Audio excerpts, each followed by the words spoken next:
자, 오늘은 16페이지. 주택. 그래요. 자, 보세요. 자, 지금 주택법을 배우는데, 주택법은 이 주택을 뭐 해서요? 건설하는 거예요. 주택을 뭐 한다고요?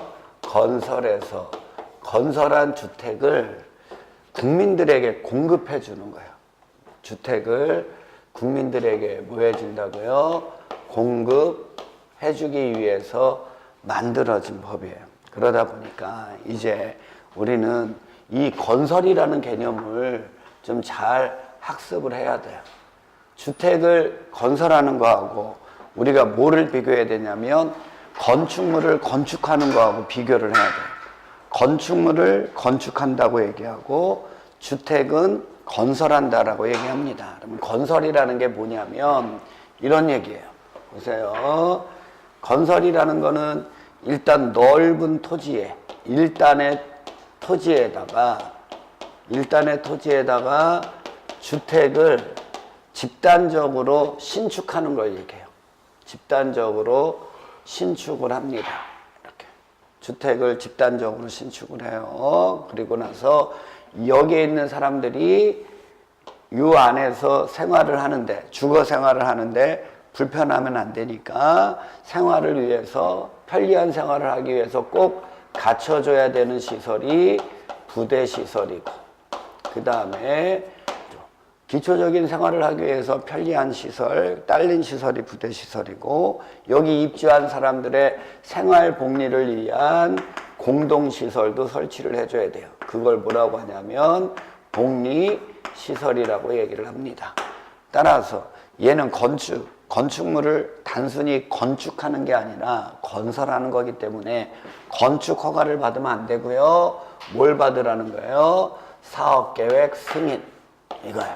그래서 이 말이 중요합니다. 사업계획에 뭘 받아서? 승인을 받아서 주택하고 부대, 복리시설을 건설하는 일단의 토지, 이거를 품고 있는 이 일단의 토지를 뭐라고 한다는 거예요? 주택단지라고 하더라. 주택단지의 개념 잘 알아두셔야 됩니다. 그래서 핵심은 사업계획 승인이에요.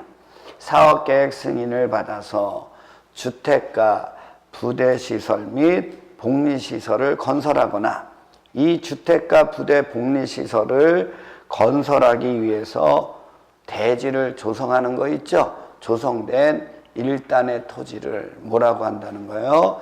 주택단지라고 한다. 그래서 이 주택단지 안에는 이 주택만 이렇게 건설하는 게 아니라, 자, 주택에 딸리는 시설이 있더라. 그게 뭐라는 거예요? 부대 시설이에요. 그래서 밑에 보면 주택에 딸리는 다음의 시설을 얘기합니다. 딸리는 거니까 주차장, 관리사무소, 담장, 주택단지 안에 도로, 건축 설비 같은 건 뭐라는 거예요?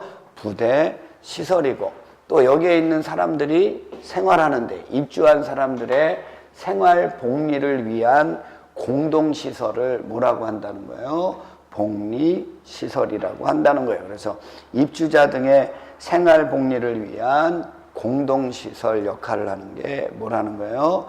복리시설. 대표적인 건 뭐 어린이 놀이터, 근린생활시설, 유치원, 경로당 같은 걸 얘기합니다.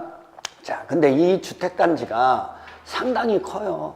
상당히 크면 이 주택단지 안에 부대시설인 뭐 도로 같은 게 있을 거예요. 이렇게. 도로 같은 게 있는데 이 바깥쪽에 큰 도로가 있는 거죠. 그러면 이 주택단지 안에 진입하기 위해서 이 도로하고 바깥에 있는 큰 도로를 서로 이렇게 연결시켜주는 도로가 있어야 돼요? 없어야 돼요? 있어야 돼요. 이런 걸 무슨 시설이라고 한다고요? 간선시설이라고 합니다. 그래서 보면 도로, 상하수도, 전기시설, 가스시설, 통신시설, 지역 난방시설 등 주택단지 안에 기관시설을 주택단지 바깥에 있는 동종의 기관 시설에 연결시켜주는 시설을 뭐라고 한다는 거예요? 간선 시설이라고 하는데, 다만 가스 시설하고 통신 시설하고 지역 난방 시설은 주택단지 안에만 있어도 뭐가 된다는 거예요? 간선 시설이 됩니다. 그래서 외우면 가스통 지역 이렇게 외우면 돼요. 가스통 지역은 무조건 되고 뭐라는 거예요? 간선 시설이다. 이렇게 알면 되고요. 공구라는 거 갑니다. 하나의 주택단지에서 대통령령으로 정하는 기준에 따라 둘 이상으로 구분되는 1단의 구역을 뭐라고 한다는 거예요? 공구라고 그래요. 그래서 착공신고 및 사용검사를 별도로 수행할 수 있는 구역, 이게 뭐라는 거예요? 공구. 따라서 하나의 주택단지를 2개 이상으로 나눠 놓는 거예요. 2개 이상으로 이렇게 나눠 놨을 때 이 나뉘어진 하나하나를 뭐라고 얘기한다는 거예요? 공구라고 얘기하면 그 공구 간의 경계는 분명해야 되겠죠? 그래서 너비 6m 이상의 폭으로 공구 간의 경계를 분명하게 설정해 주라는 얘기고, 그 다음에 밑에 보면 공구별 세대수는 몇 세대 이상이라고요? 300세대 이상이에요. 그러면 공구를 나누려면 주택단지 전체 세대수는, 주택단지의 전체 세대수 있죠? 전체 세대수는 몇 세대 이상이어야 되죠? 600세대 이상이어야죠. 그쵸? 자, 주택단지 전체 세대수가 600세대 이상이 돼야지 공구를 나눠서 공구별 세대수가 몇 세대 이상이어야 되니까 300세대 이상이어야 되니까. 재작년에 나왔던 시험 문제야. 재작년에 나왔던 문제, 이 600에다가 가로 쳐놓고 주택단지 전체 세대수가 세대 이상이면 공구로 나눠서 착공신고 사용검사를 별도로 수행할 수 있습니다. 이렇게 되어 있어요. 에헤에 들어갈 말은 몇 세대예요? 600세대. 뭐 그 정도는 뭐요? 관점에서 잘 알아두시면 되는 거예요. 자, 이게 주택의 뭐라는 거예요? 건설이라는 거예요. 건설.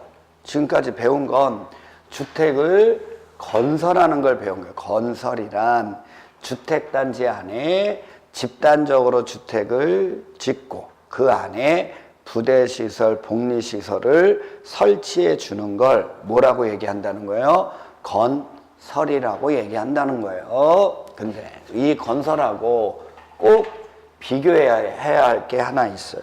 최근에는 여기에서도 시험 잘 나오는데 리모델링이에요. 리모델링은 건설이다 아니다? 아니죠. 건설이 아닙니다. 그래서 리모델링이라는 게 뭡니까? 이렇게 가보면 건축물의 노후화 억제, 기능 향상을 위해서 대수선을 하거나 일부 증축하는 행위가 뭐라는 거예요? 리모델링. 그럼 이런 얘기네요. 리모델링은 건축물의 뭐를 위해서? 노후화를 억제하고 그 건축물의 기능을 향상시키기 위해서, 요 두 가지를 위해서 첫 번째 그 건축물을 대수선하는 거, 이게 뭐라는 거예요? 리모델링이에요. 이거를 대수선형 리모델링이라고 합니다. 그러면 건축물을 대수선하는 게 리모델링입니다. O예요? X예요? OX? XX. 대수선은 대수선이죠. 건축법에서 배웠잖아. 대수선이란 주요구조부와 주요구조부 등을, 그쵸? 또는 건축물의 외부 형태를 변경하는 게 대수선이잖아요. 대수선이 리모델링입니다. 그러면 O라고요? X라고요? X. 근데 어떤 대수선이 건축물의 노후화를 억제하고 기능을 향상시키기 위해서 대수선하는 게 뭐라는 거예요? 리모델링이라는 거예요. 또 요거를 위해서 일부 증축, 건축물을 일부 증축하는 게 뭐라는 거예요? 리모델링이에요. 증축은 원래 건축 행위 중에 하나죠. 그렇죠? 그래서 바닥 면적, 뭐 건축 면적, 연면적, 높이, 층수 아무거나 하나 올리는 게, 늘리는 게 증축이잖아요. 근데 그런 증축을 얘기하는 게 아니라 뭐를 위해서? 노후화를 억제하고 기능 향상을 위해서 행하는 증축은 뭐에 해당이 된다는 거예요? 리모델링. 그래서 보면 증축은, 일부 증축은 세 가지가 있습니다. 첫 번째, 각 세대의 주거 전용 면적, 각 세대 주거 전용 면적에 각 세대 주거 전용 면적을 얼마 이내에서 10분의 3 이내에서 증축하는 거. 요게 첫 번째 리모델링이에요. 각 세대 주거 전용 면적의 얼마 이내에서 10분의 3 이내에서 증축하는 거. 두 번째는 이 각 세대 주거 전용 면적 10분의 3 이내에서 증축 가능한 면적을 다 합산한 면적의 범위 안에서 기존 세대수 100분의 15 이내에서 100분의 15 이내에서 뭐를 증가시킨대요? 세대수를 증가하는 거. 세대수를 증가시키는 증축도 뭐가 되고요? 리모델링이 되고. 마지막으로 지금 여기 100분의 15 이내에서 세대수를 증가한다는 건 수평으로 리모델링 한다는 거예요. 수평적으로 세대수를 늘리는 거니까. 근데 이 세대수 증가하는 걸 수평으로 늘리는 게 아니라 수직으로도 올릴 수 있다, 없다, 있다. 수직 증축도 뭐가 되는 거예요? 리모델링이 되더라. 그래서 이 수직 증축은 최대 몇 개층까지 할 수 있다고요? 3개층. 그래서 이것도 한번 시험 문제 나왔는데 만약에 그 기존에 있는 공동주택이 15층 이상이면 3개층까지 수직 증축할 수 있고 만약에 14층, 15층 미만이면 14층 이하면 몇 개층까지 할 수 있다고요? 2개층까지 수직 증축할 수 있다라는 거를 알아두시면 되는 거예요. 그래서 리모델링이란 뭐란? 리모델링이란 건축물의 노후와 억제와 기능 향상을 위해서 대수선하고 일부 증축하는데 자, 일부 증축에 관한 리모델링이 되려면요 15년 이상이 경과돼요. 15년 이상이 경과된 공동주택을 각 세대 주거 면적의 10분의 3 이내에서 증축하는 거. 그 세대별 증축 가능한 면적을 다 합산한 면적의 범위 안에서 기존 세대수의 100분의 15 이내에서 세대수를 증가하는 거. 그 다음에 최대 3개층까지 수직 증축하는 것도 뭐가 되는 거예요? 리모델링. 그러면 대수선형 리모델링은 15년이 이렇게 지날 필요 있어요? 없어요? 증축형이 15년 지나는 거죠? 그러면 대수선은 10년만 지나면 돼요. 대수선은 몇 년 지나면 되고요? 10년 지나면 되고 증축형 리모델링이 되려면 몇 년이 지나야 돼요? 15년이 경과된 뭐여야 된다? 공동주택. 그래서 건설과 리모델링을 분명히 구별할 줄 알아야 돼요. 최근에는 이 리모델링에서 시험 문제가 계속 나오고 있어요. 그래서 밑에 보면 안전진단이라는 거 나오는데 무슨 형 리모델링이라면 증축형 거기에다 동그라미 쳐놓으면 돼요. 그러면 세 가지죠. 각 세대 주거 전용 면적 10분의 3 이내에서의 증축. 기존 세대수 100분의 15 이내에서 세대수 증가형 증축. 그 다음에 수직 증축형 리모델링을 하려면 하기 전에 시장군수구청장에게 안전진단을 요청해야 되고 자 그러면 시장군수구청장은 증축 가능 여부의 확인 등을 위해서 안전진단을 뭐 하라는 거예요? 실시해라.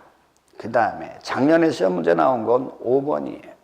리모델링 기본계획인데 특별시장, 광역시장, 대도시 시장은 동그라미 쳐놓으면 돼요. 세대수 증가형.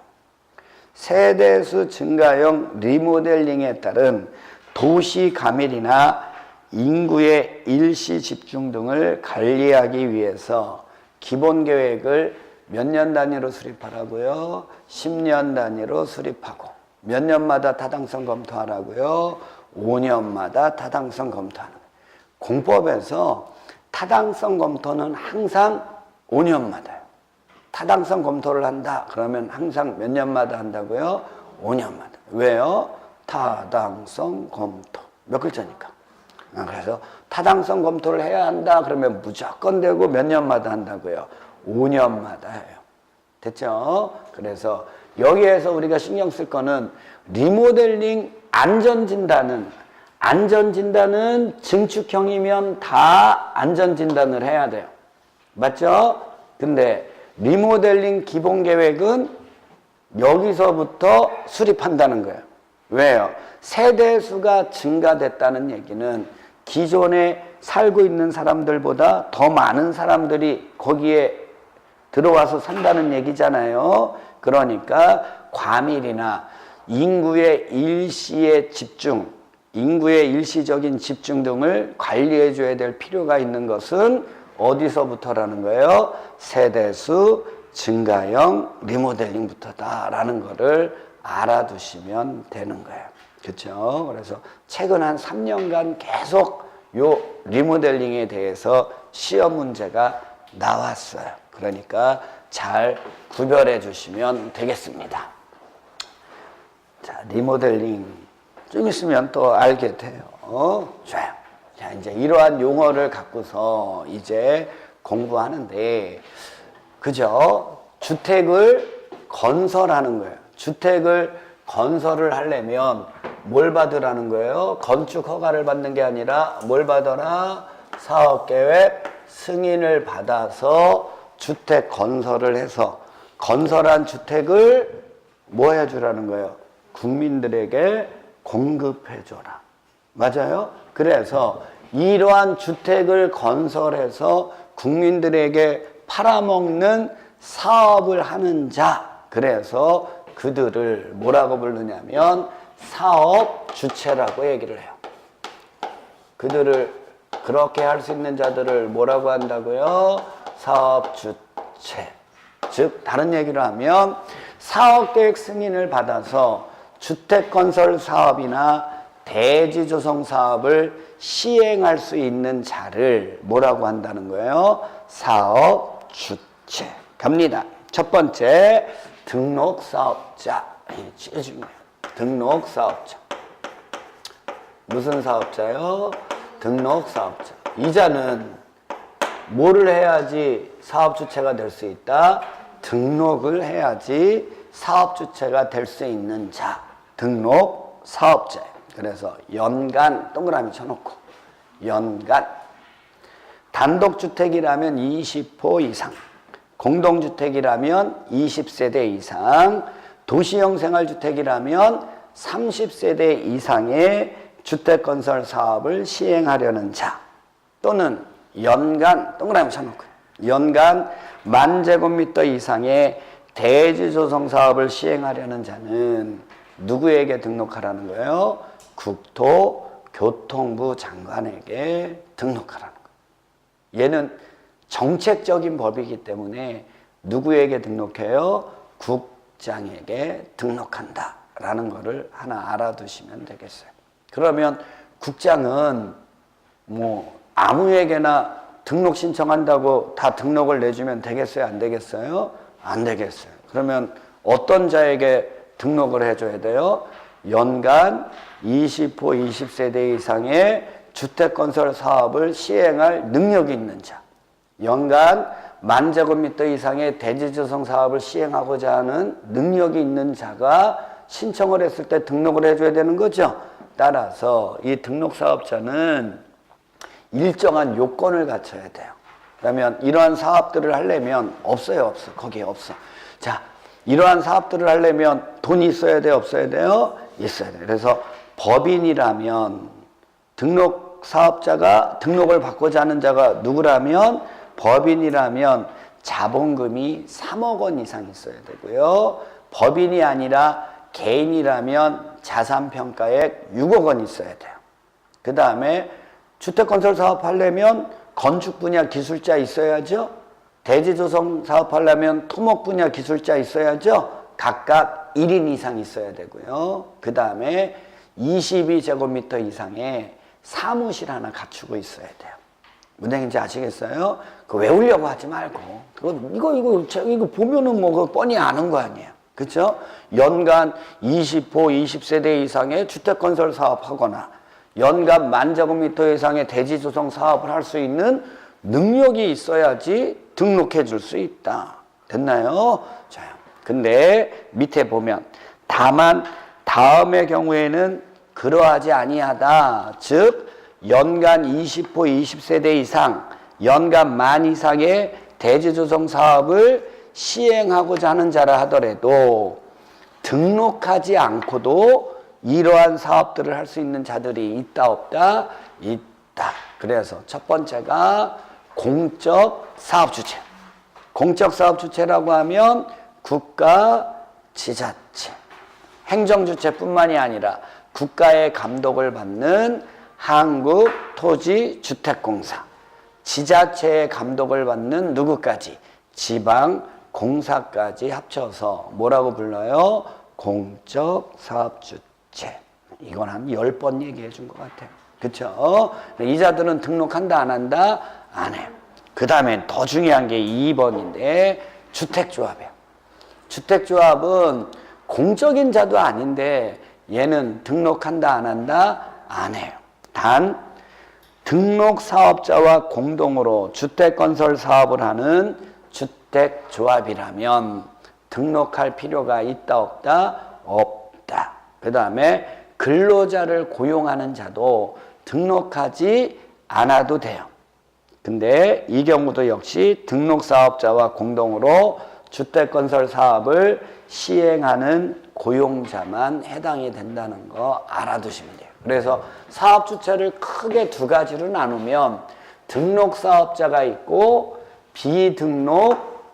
비등록사업자가 있는 거죠. 그쵸?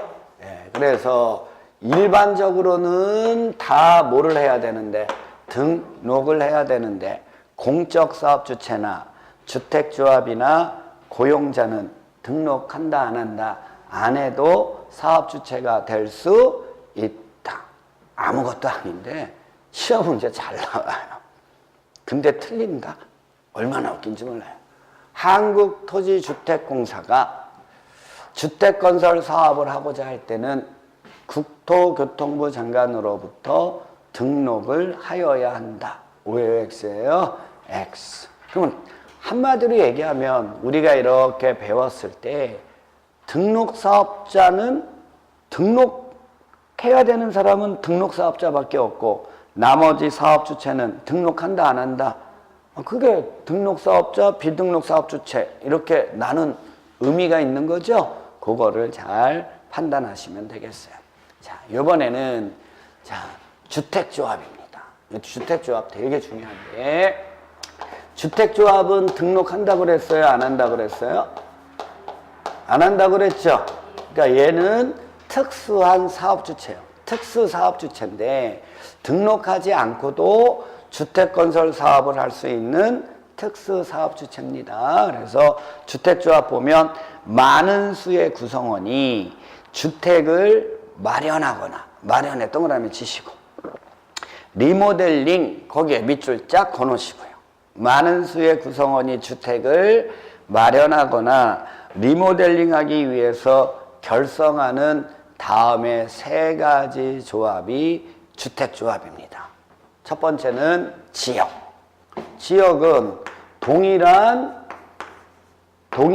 권역의 지역에 거주하는 주민이 주택을 마련하기 위해서 설립하는 조합이니까 지역 주택조합. 두 번째는 직장. 직장주택조합은 동일한 직장에 근무하는 근로자가 주택을 마련하기 위해서 설립하니까 직장. 그 다음에 세 번째가 리모델링 주택조합이 있습니다. 리모델링 주택조합은 공동주택의 소유자죠. 소유자가 당의 공동주택을 뭐 하기 위해서요? 리모델링 하기 위해서 설립하는 조합이겠죠. 그러면 지역하고 직장은 주택을 뭐 하기 위해서 마련하기 위해서 설립하는 조합이고, 리모델링 주택조합은 공동주택의 소유자가 당의 공동주택을 뭐 하기 위해서 리모델링 하기 위해서 설립하는 조합이 되겠죠. 됐나요? 그러면 리모델링 주택조합은 주택조합에는 있지만 리모델링 주택조합은 사업주체가 될 수 있다 없다? 없죠. 사업주체는 누구니까? 사업계획 승인을 받아서 주택을 건설하는 사업을 하는 자가 사업주체라고 얘기했잖아요. 여기 이렇게 써 있잖아. 그쵸? 여기 써 있는데 누가 사업주체라고요? 주택을 건설하는 사업을 하는 자가 사업주체지 리모델링을 하는 자는 사업주체다 아니다? 아니다. 그쵸? 공부하는 척하면 안 되는 거야. 응? 이거를 이해하지 못하면 안 되는 거예요. 그쵸? 리모델링 주택조합은 주택조합의 종류는 되지만 사업주체다 아니다? 아니다. 그럼 얘는 리모델링은 사업계획 승인 대상이다 아니다? 아니다. 아니라고요. 이미 여기서 끝난 거예요. 앞부분에 대한 용어 정의만 잘 하고 나오면. 됐어요? 자, 그러면 지역이나 직장주택조합이 사업주체가 되는 거죠. 그러면 주택을 뭐 한다는 거예요? 마련한다는 거예요. 어떻게 해서? 자기네들이 주택을 뭐해서? 건설해서 건설한 주택을 조합원에게 공급해 줌으로써 됐나요? 그 조합원의 주택을 마련하기 위해서 설립하는 조합이 뭐라는 거예요? 지역, 직장. 따라서 이자들이 조합을 설립하려면 시장, 군수, 구청장에게 뭘 받으라는 거예요? 설립 인가를 받아야 돼요. 뭘 받으라고요? 설립 인가. 됐나요? 자, 근데 지역이나 직장주택조합은 주택을 건설해서 조합원에게 주택을 줘야 되잖아요. 그러면 주택만 주면 돼야 안 돼요? 그럼 뭐까지 줘야 돼요? 토지까지 같이 줘야죠. 그러니까 지금 지역이나 직장주택조합은 이렇게 설립인가를 신청하려면 80% 이상의 토지 사용 승낙서를 첨부를 해야 돼요. 그러니까 지역이나 직장주택조합이 조합을 설립하려면 설립인가를 신청하기 전에 그 주택을 건설할 수 있는 대지 있죠? 대지 사용 승낙을 80% 이상 대지에 대한 사용에 대한 거를 취득하고 있어야지 설립인가를 받을 수 있다는 거예요. 됐나요? 근데 리모델링 주택조합에서는 80% 이상의 토지 사용 승낙서를 첨부할 필요가 있어요, 없어요? 없죠. 이미 그자들 거니까. 됐어요? 그게 계속 시험 문제 나왔던 거예요. 이건 너무 쉬운 거잖아요. 그쵸? 자, 그랬을 때 또 한 가지 3번은 시험 문제 되게 잘 나와요. 작년에도 나왔고요. 국민주택을 뭐 받기 위해서? 국민주택을 뭐 받기 위해서요? 공급받기 위해서. 일단은 공급에다가 동그라미를 쳐놓고 국민주택에는 밑줄을 쫙 쳐놓고 국민주택을 공급받기 위해서 설립할 수 있는 조합은 직장주택조합밖에 없어요. 무슨 조합이라고요? 직장주택조합을 설립하려고 합니다. 그쵸? 그러면 여기는 이 직장주택조합은 다른 사업주체가 건설해놓은 국민주택을 뭐 받기 위해서 설립하는 거예요? 공급받기 위해서 설립하는 직장주택조합은 사업주체다 아니다? 사업주체다 아니다?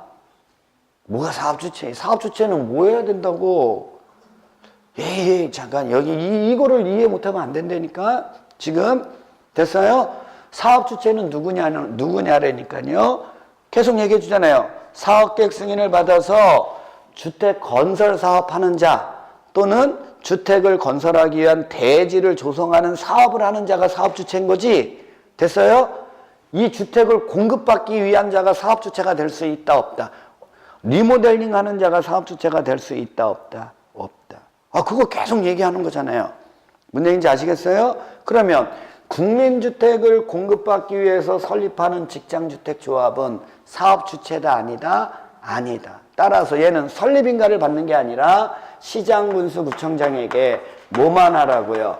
설립 신고만 하면 되더라. 됐어요? 이거를 잘 알아두셔야 돼요. 그럼 여기에서 알아둘 건 딱 두 가지. 국민주택을 공급받기 위해서 설립할 수 있는 조합은 무슨 조합이다? 직장주택조합이다. 직장이다. 이거를 알면 되고요. 자, 얘네들은 사업주체다 아니다? 아니니까 뭐만 하면 된다? 설립 신고만 하면 되더라. 이렇게 알면 되는 거예요. 됐죠? 자, 이번에는 조합원입니다. 주택 건설, 건설에다 동그라미를 빵 쳐놓고요. 주택 건설 예정 세대수의 2분의 1 이상의 조합원으로 구성하되 그 조합원은 몇 명 이상이어야 돼요? 20명 이상이어야 합니다. 다만 리모델링 주택조합의 경우는 이 조합원의 규정을 적용한다고요? 안 한다고요? 안 한다고요. 왜요? 얘는 건설하는 게 아니니까. 사업주체가 아니니까. 그쵸? 주택 건설 예정 세대수의 2분의 1 이상으로 조합원은 20명 이상으로 구성되는 건 어느 거라고요? 지역하고 직장이에요. 리모델링은 건설하는 게 아니기 때문에 사업계획 승인 대상이 아니에요. 사업주체가 아닙니다. 그걸 절대 까먹으면 안 돼요. 그럼 예를 들면 이런 얘기죠. 지역이나 직장주택조합이 30세대의 주택건설 사업을 합니다. 30세대의 주택건설 사업을 하면 예정이 30세대 지금 건설하려고 하는 거예요. 그러면 주택건설 예정세대수의 2분의 1 이상이어야 되니까 15명 이상이어야죠. 단 15명 갖고 된다고요? 안 된다고요? 안 돼요. 그렇다 하더라도 최소 몇 명으로 구성돼야 돼요? 20명 이상으로 해야 된다는 거예요. 이해하셨어요? 자, 그러면 5번 조합원이 될 수 있는 자입니다.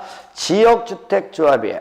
첫 번째 조합 설립 인가 신청일 거기에다 줄을 짱 거놓으시고 조합 설립 인가 신청일을 기준으로 한다라는 거예요. 지역이나 직장주택조합은 조합원의 자격은 조합 설립 인가를 뭐한 날? 신청한 날을 기준으로 한다. 이날을 기준으로 합니다. 이날을. 자, 그래서 지역이니까 동일한 권역에 몇 개월 이상? 6개월 이상 거주해 온 자이어야 하고요. 자, 이제 니은번이 또 중요합니다. 조합 설립 인가를 신청한 날로부터 해당 조합주택의 입주 가능일까지, 입주 가능일 줄거 놓으시고요. 이날까지 주택을 소유하지 아니하거나 그러면 무주택자거나 또는 주거전용 면적 85제곱미터 이하의 주택 한 채를 소유한 세대주인자만 조합원이 될 수 있다는 거예요. 자, 설명해 드리면, 자, 이제 이자들이 설립인가를 받았어요. 지역이나 직장주택조합이 설립인가를 받았다는 얘기는 이자들이 뭐가 돼서 사업주체가 돼서 주택을 뭐 하겠다는 거예요? 건설하겠다는 거니까 이자들은 설립인가를 받으면 주택법에 의해서 뭘 받아야 돼요? 사업계획 뭘 받아야 돼요? 승인을 받아야 돼요. 됐나요? 그리고 이자들은 사업계획 승인을 받고 나면 이제 주택을 건설해야죠. 근데 얘네들은 일반 주택이라고 얘기하지 않습니다. 특수사업주체니까 반드시 무슨 주택을? 조합주택을 건설해요. 뭐를 건설한다고요? 조합주택을 건설하고 이 건설된 조합주택을 누구에게 공급해 준다고요? 조합원에게. 누구에게요? 조합원에게 공급을 해줘야 되는 거예요. 그래서 이 주택조합을 특수사업주체라고 얘기하는 거예요. 특수사업주체는 이 주택조합은 오로지 무슨 주택을 건설해서? 조합주택을 건설해서 누구에게? 그 조합원에게 주택을 공급해 줌으로 인해서 조합원의 주택 마련을 위해서 인정되는 사업주체라는 거예요. 이해하셨어요? 그래서 이제 조합원 다 쥐어서 조합원에게 공급하면 이 조합원이 그 조합주택에 입주 가능한 날이 있어요? 없어요? 있어요. 그러면 따지는 거예요. 이 조합 설립 인가를 처음에 신청한 날로부터 이 다 건축해서 거기에 입주할 수 있는 날까지, 가능한 날까지, 이 기간은 짧아요? 길어요? 엄청 길죠? 이 긴 시간 동안 무주택자이어야 한다는 거예요. 조합원이 되려면. 또는 주거전용 면적 얼마 이하? 85제곱미터 이하의 주택 한 채를 소유한, 1주택을 소유한 세대주인자만 조합원이 될 수 있다는 거예요.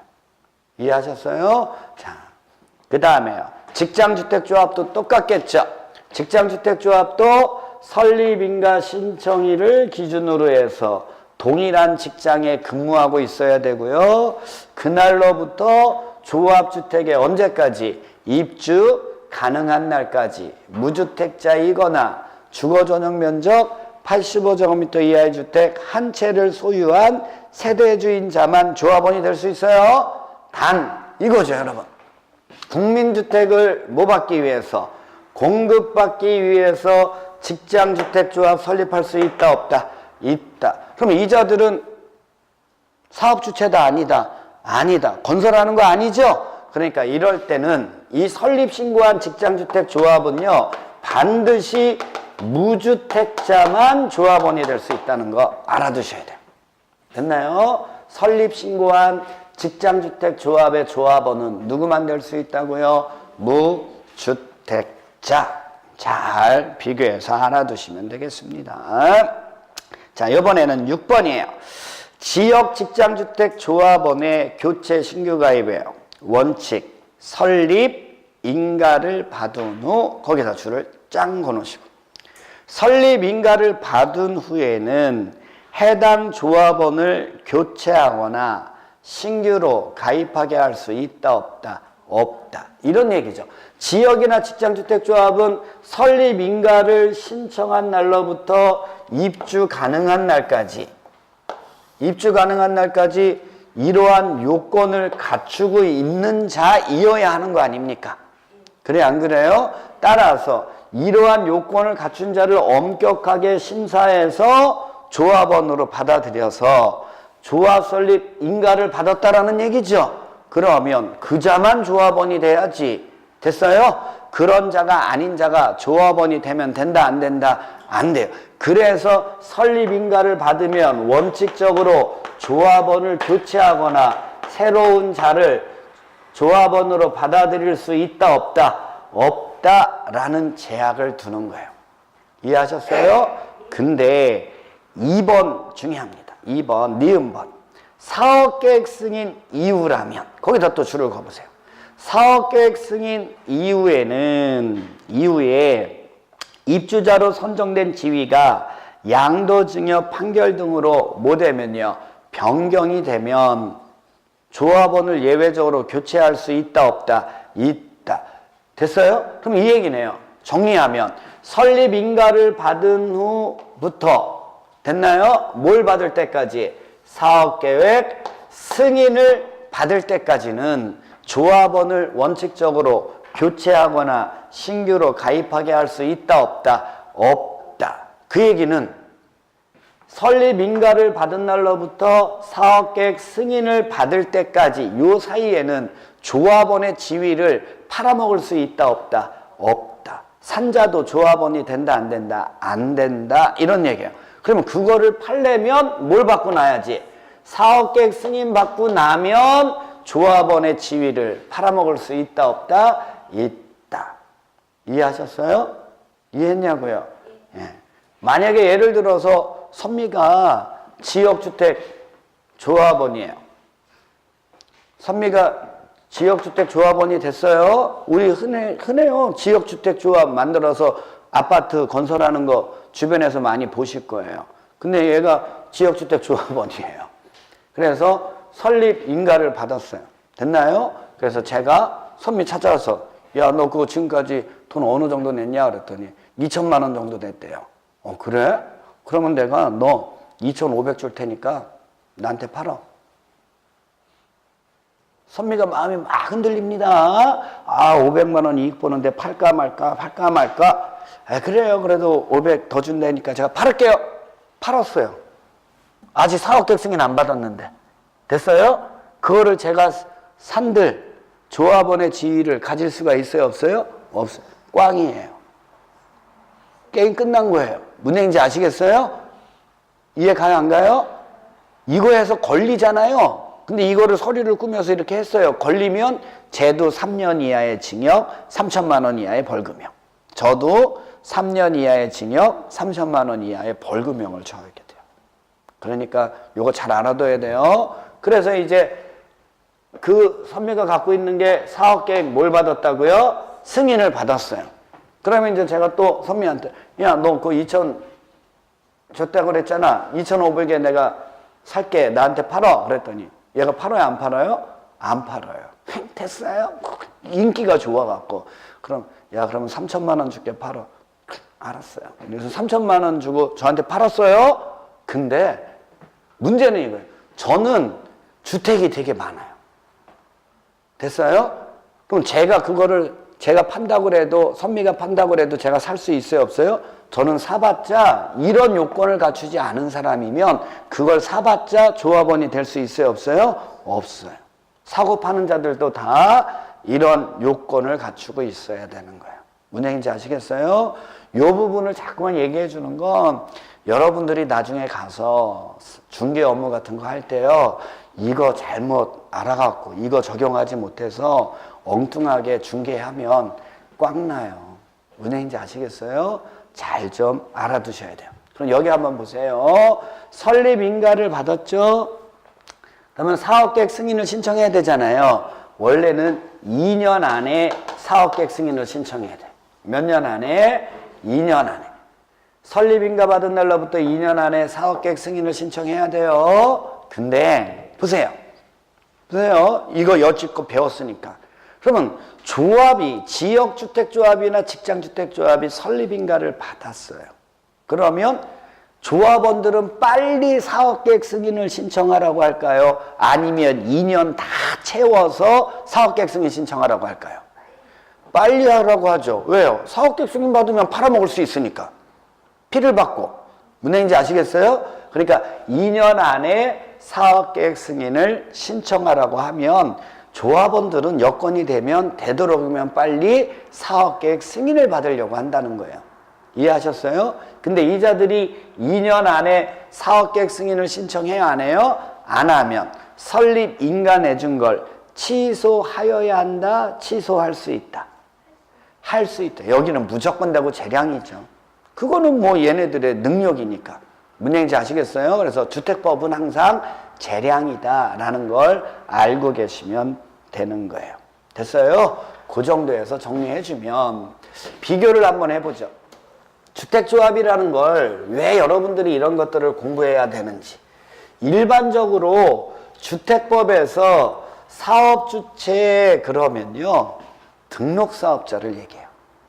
아무 말 없이 주택법에서 사업주체 그러면 누구 얘기한다고요? 등록사업자 얘기해요. 됐어요? 그럼 이 등록사업자가 사업계획 승인을 받아서 주택을 건설한다 그러잖아요. 그랬을 때 그냥 아무 말 없이 주택 그러면 국민주택 얘기하는 걸까요? 민영주택 얘기하는 걸까요? 국민주택 얘기하는 걸까요? 민영주택 얘기하는 걸까요? 에? 생각을 한번 해봐요. 사업주체가 사업계획 승인받아서 주택을 건설합니다. 이렇게 얘기하잖아요. 그럼 이 주택은 국민주택 얘기하는 걸까요? 아니면 민영주택 얘기하는 걸까요? 무조건 되고 민영주택이에요. 국민주택은 되게 특수한 주택이에요.